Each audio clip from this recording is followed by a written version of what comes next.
1 Corintios 16. Una ofrenda y una conclusión. A. La ofrenda para la iglesia de Jerusalén.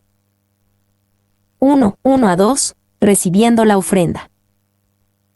En cuanto a la ofrenda para los santos, haced vosotros también de la manera que ordené en las iglesias de Galacia. Cada primer día de la semana cada uno de vosotros ponga aparte algo, según haya prosperado, guardándolo, para que cuando yo llegue no se recojan entonces ofrendas. En cuanto a es usado de nuevo en esta carta, véase también 1 Corintios 7:1, 8:1 y 12:1. Significa que Pablo está contestando algo sobre lo que preguntaban los cristianos corintios. B. La ofrenda para los santos. Pablo se refiere a la ofrenda que él estaba reuniendo para los santos en Jerusalén.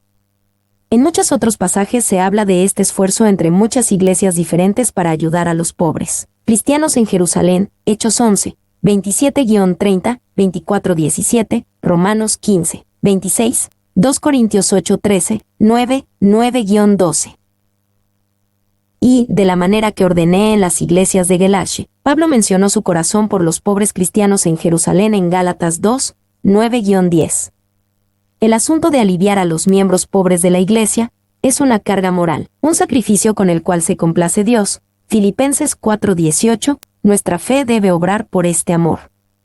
Paul. 2. ¿Por qué la iglesia en Jerusalén estaba tan necesitada? Puede haber varias razones. Sabemos que ellos apoyaban a un gran número de viudas, Hechos 6:1-6, y estaban en medio de una escasez, Hechos 11, 27-30.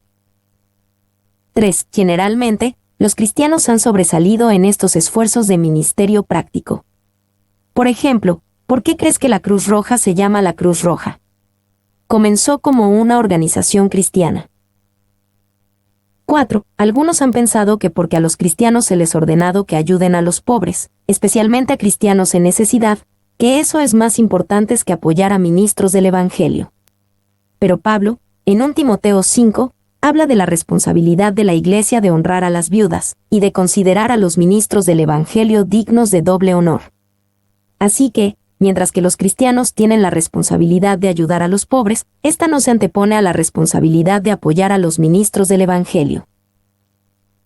C. Principios generales de la Biblia para apoyar a los pobres en la iglesia. Y, la distribución de benevolencia es una fuente potencial de conflicto y división, y es el trabajo de los diáconos prevenir tales problemas por medio de sus acciones sabias y guiadas por el Espíritu. Hechos 6:1-7. 2. La iglesia tiene la obligación de ayudar al verdaderamente necesitado, Santiago 1:27. 3. La iglesia debe discernir quiénes son los verdaderamente necesitados, 1 Timoteo 5:3. 4. Si uno puede trabajar para sostenerse a sí mismo, él no está realmente necesitado y debe proveer para sus propias necesidades, 2 Tesalonicenses 3, 10-12, 1 Timoteo 5:8, 1 Tesalonicenses 4:11. V. Si alguien puede ser apoyado por su familia, no está realmente necesitado, y no debería ser sostenido por la iglesia, 1 Timoteo 5, 3-4. B. Aquellos que son apoyados por la iglesia deben hacer alguna retribución al cuerpo de la iglesia, 1 Timoteo 5:10. 7. Es correcto que la iglesia examine la conducta moral antes de dar apoyo, 1 Timoteo 5, 9-13.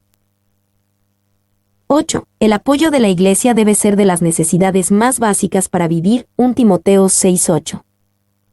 D. La palabra griega para ofrenda es logia. Significa, una ofrenda extra, una que no es obligatoria. Esta no era un impuesto sobre los cristianos de Corinto. Ellos eran libres para dar como su corazón les guiara. Y también es posible que el sentido de una ofrenda extra se refiera a la idea de que esta era una colecta para recibir regalos por encima de sus ofrendas regulares. Pablo podría estar recibiendo una ofrenda especial para los pobres de Jerusalén. Haced vosotros también de la manera que ordené. Para Pablo, esta no era una opción.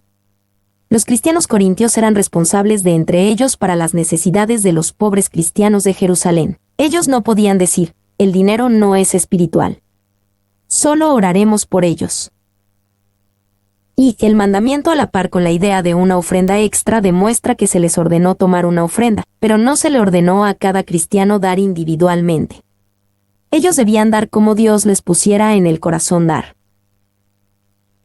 Cada primer día de la semana, Pablo quería que su ofrenda fuera sistemática, no al azar. Cuando se reunieron para alabar y la palabra, se les ordenó recibir una ofrenda al mismo tiempo. Y primer día de la semana también se refiere al hecho de que los cristianos primitivos se reunían en domingo, no el sábado. Ellos no estaban en contra de la reunión el sábado. Ellos simplemente sabían que todos los días era lo mismo para el Señor, Colosenses 2, 16-17, y querían celebrar el día que Jesús resucitó de los muertos, Lucas 24:1. 2. Es claro desde el principio que las iglesias evangélicas se reunían en ese día. Tampoco leemos en las Escrituras de alguna asamblea de cristianos para alabanza religiosa en cualquier otro día. Paul. Cada uno de vosotros, ¿qué se suponía que diera? Cada uno. Pablo quería que todos dieran. Cada cristiano debería ser un dador, porque Dios es un dador, Juan 3:16. Ponga aparte algo, guardándolo, esto lleva a la idea de venir a la iglesia con tu don ya preparado. En otras palabras, deberías buscar a Dios por su regalo en casa y prepararlo en casa. Esto hace que uno busque al Señor más en su dar, y ayuda a resistir cualquier manipulación al dar. Y, según haya prosperado, los creyentes que tienen más deberían dar más. Deberíamos dar proporcionalmente, esto es, si tú das 100 pesos a la semana cuando tú ganas 1000 pesos, deberías dar más dinero cuando ganes más dinero. Y no deberíamos temer dar generosamente. Proverbios 11:24 es un gran comentario sobre esta idea. Hay quienes reparten y les es añadido más. Y hay quienes retienen más de lo que es justo, pero vienen a pobreza. Nadie piensa que un granjero está desperdiciando grano cuando lo esparce como semilla. Entre más plante, más cosechará. Para que cuando yo llegue no se recojan entonces ofrendas. Pablo no quería manipular a nadie. Él quería que el dar saliera del corazón, como el corazón escuchara de Dios, no en respuesta a una recaudación de fondos de alta presión. 2, 3-4, enviando el regalo a Jerusalén. Y cuando haya llegado, a quienes hubierais designado por carta, a estos enviaré para que lleven vuestro donativo a Jerusalén. Y si fuere propio que yo también vaya, irán conmigo. A quienes hubierais designado por carta, a estos enviaré para que lleven vuestro donativo a Jerusalén. Pablo quería un representante de los cristianos de Corinto para ayudar a llevar el regalo a Jerusalén. Los cristianos corintios podían escoger a su propio representante. Pablo hizo esto para ser irreprochable en asuntos financieros. Vuestro donativo, literalmente, Pablo llama a dar una caridad, una gracia, un regalo dado libremente. Pablo lo llama gracia, porque fluyó de su amor gratuito hacia sus pobres hermanos. O por su sentido del amor y gracia gratuitos de Dios hacia ellos, fue lo que los movió a ese acto caritativo. Paul. Y que en ocasiones Pablo llamaba al dar una koinonia, que significa comunión, compartir. 2 Corintios 8:4, 9:13, Romanos 15:6. 2. A veces Pablo llamaba al dar una diaconia, que significa un servicio o ministerio práctico. 2 Corintios 8:4, 9:1, 12-13. Palabra conclusivas. 1, 5-9, el plan de Pablo de visitar a los cristianos corintios. Iré a vosotros, cuando haya pasado por Macedonia, pues por Macedonia tengo que pasar. Y podrá ser que me quede con vosotros, o aún pase el invierno, para que vosotros me encaminéis a donde haya de ir. Porque no quiero veros ahora de paso, pues espero estar con vosotros algún tiempo, si el Señor lo permite. Pero estaré en Efeso hasta Pentecostés, porque se me ha abierto puerta grande y eficaz, y muchos son los adversarios. Si el Señor lo permite, Pablo deja todo su plan a la voluntad del Señor. Él planeó ir a lo largo de la región de Macedonia, visitando Corinto. Pero las cosas sucedieron de forma distinta a la que él planeó. En vez de eso, Pablo hizo una pronta, dolorosa visita a Corinto para confrontarlos personalmente en algunas áreas. Y conozco la fascinación de tener un programa y tener todo en orden y saber hacia dónde vamos, pero permitirnos dejar espacio, de todos modos, para la interferencia de Dios. Morgan. B. Estaré en Efeso, porque se me ha abierto puerta grande y eficaz. ¿Por qué Pablo no fue a Corinto inmediatamente? Porque él ve que Dios ha dado una oportunidad ahora en Efeso. Pablo sabiamente se apoyó no solo en sus propios deseos, sino también en las puertas abiertas de Dios. Pablo conocía el secreto del servicio dirigido. C. Porque se me ha abierto puerta grande y eficaz, y muchos son los adversarios. Pablo también sabía que la oposición a menudo acompaña a las oportunidades. Hechos 19 habla de tanto las oportunidades y la oposición que Pablo tuvo en Efeso en ese tiempo. 2. 10-11, la venida de Timoteo a Corinto. Y si llega Timoteo, mirad que esté con vosotros con tranquilidad, porque él hace la obra del Señor así como yo. Por tanto, nadie le tenga en poco, sino encaminadle en paz, para que venga a mí, porque le espero con los hermanos. Mirad que esté con vosotros con tranquilidad. Pablo tenía problema con los cristianos de Corinto que no respetaban su autoridad como un apóstol y como un ministro del Evangelio. Si ellos no respetaban a Pablo, ¿qué harían como un joven como Timoteo? Así que, Pablo les pide a los cristianos corintios que respeten a Timoteo cuando él venga. B. Nadie le tenga en poco. Esto hace eco con las palabras postreras para Timoteo en 1 Timoteo 4:12. Aparentemente, Timoteo sufrió tanto de falta de confianza como de falta de respeto.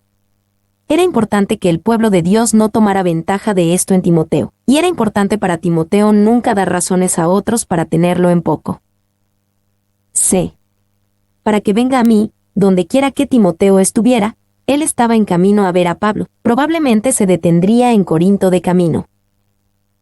3:12. Apolos vendrá a Corinto en otro momento. Acerca del hermano Apolos, mucho le rogué que fuese a vosotros con los hermanos, mas de ninguna manera tuvo voluntad de ir por ahora, pero irá cuando tenga oportunidad.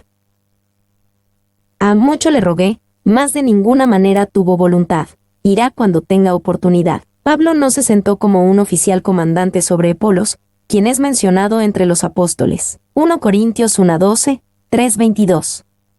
Esto da una visión rara acerca de cómo los líderes de la iglesia primitiva se relacionaban entre sí. No era una relación jerárquica y Pablo no dictaba su voluntad a Apolos. 4. 13-14. Instrucciones de estar firmes y de amar. Velad, estad firmes en la fe, portaos varonilmente, y esforzaos.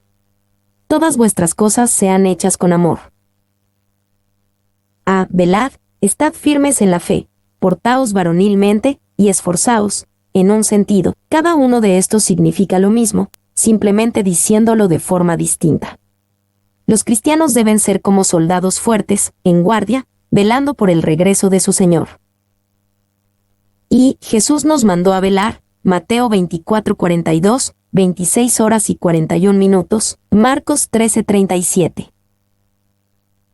2. Pablo advirtió a los cristianos estar firmes en su libertad en Jesús, Gálatas 5:1, en unidad cristiana, Filipenses 1:27, en el Señor mismo, Filipenses 4:1, y en la enseñanza de los apóstoles, 2 Tesalonicenses 2:15.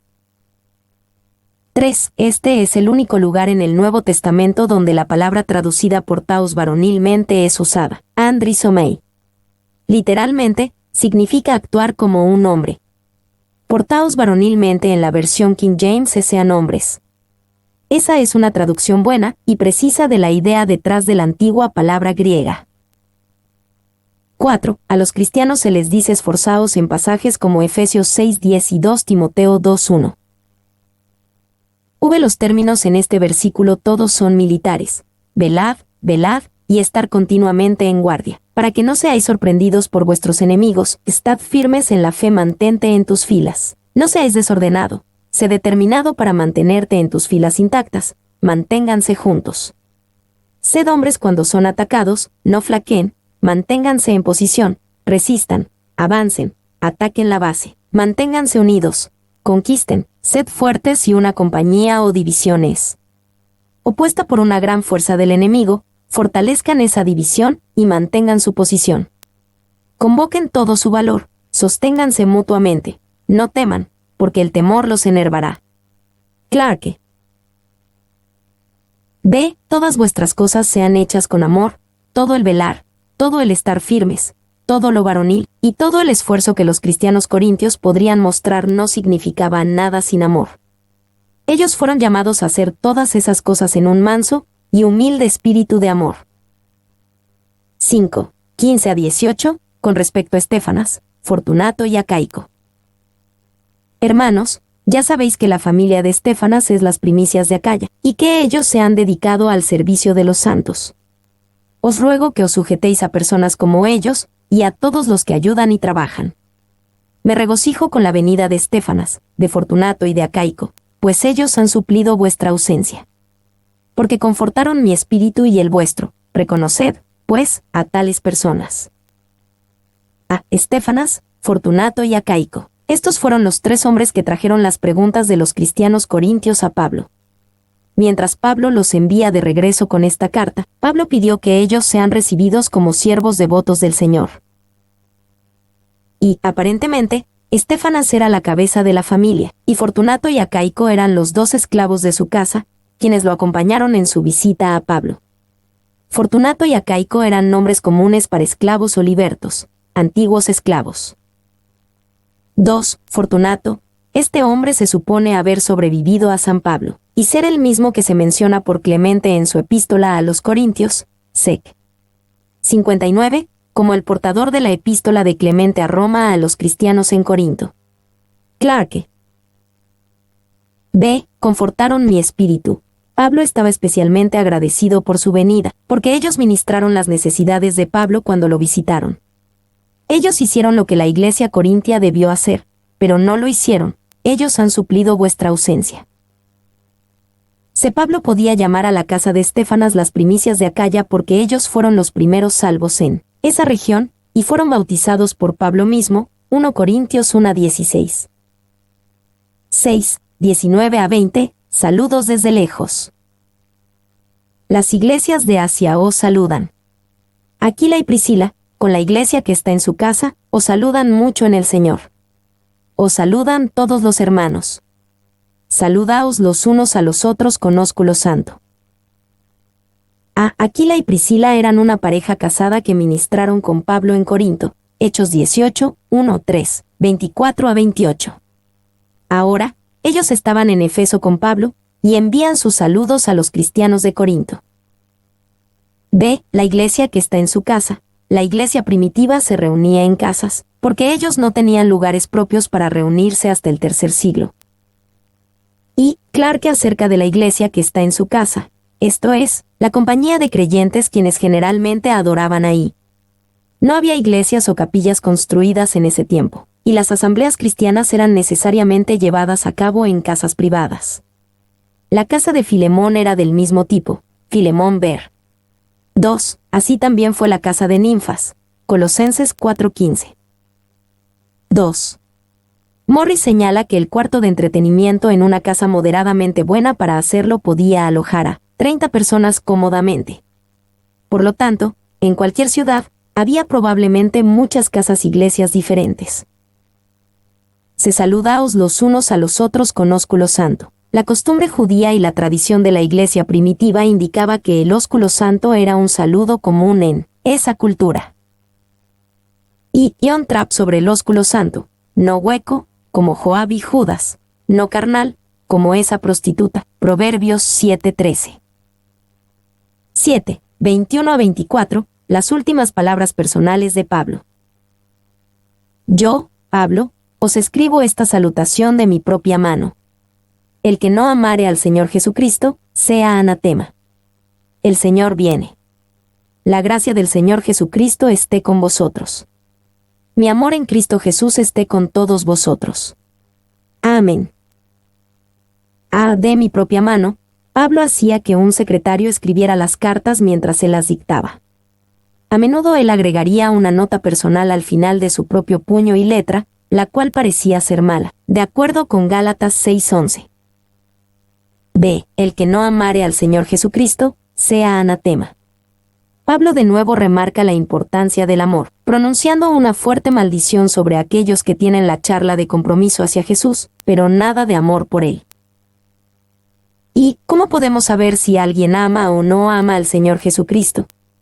El amor es un afecto del corazón, pero discernible por medio de actos manifiestos. Paul. 2. Anatema usa la antigua palabra griega enáseme. Pablo dijo en Romanos 9:3 que él estaba deseando el mismo ser enáseme de Jesús si eso pudiera completar la salvación del pueblo judío. 3. En efecto, enáseme era el tercero de 3 niveles de disciplina entre los antiguos judíos. El primer nivel era una separación simple de un hombre de la congregación por 30 días. Si uno no se arrepentía en 30 días, él estaba bajo el segundo grado de disciplina, dándole aún un tiempo indefinido para arrepentirse, pero advirtiéndole de las consecuencias graves por venir. El tercer nivel era el enáseme, y con ello toda esperanza de reconciliación y arrepentimiento era cortada. El hombre nunca podría reconciliarse con la sinagoga, y no era contado ya más como un judío para nada. Sé cómo podemos crecer en nuestro amor por el Señor Jesucristo. Samuel Rutherford, sobre cómo crecer en amor por Jesús, procura convertir la oración, la lectura y la conferencia santa en tu delicia, y cuando la delicia haya entrado, deberás, poco a poco, encontrar la dulzura de Cristo, a tal punto que tu alma esté por encima la cabeza y los oídos en la dulzura de Cristo.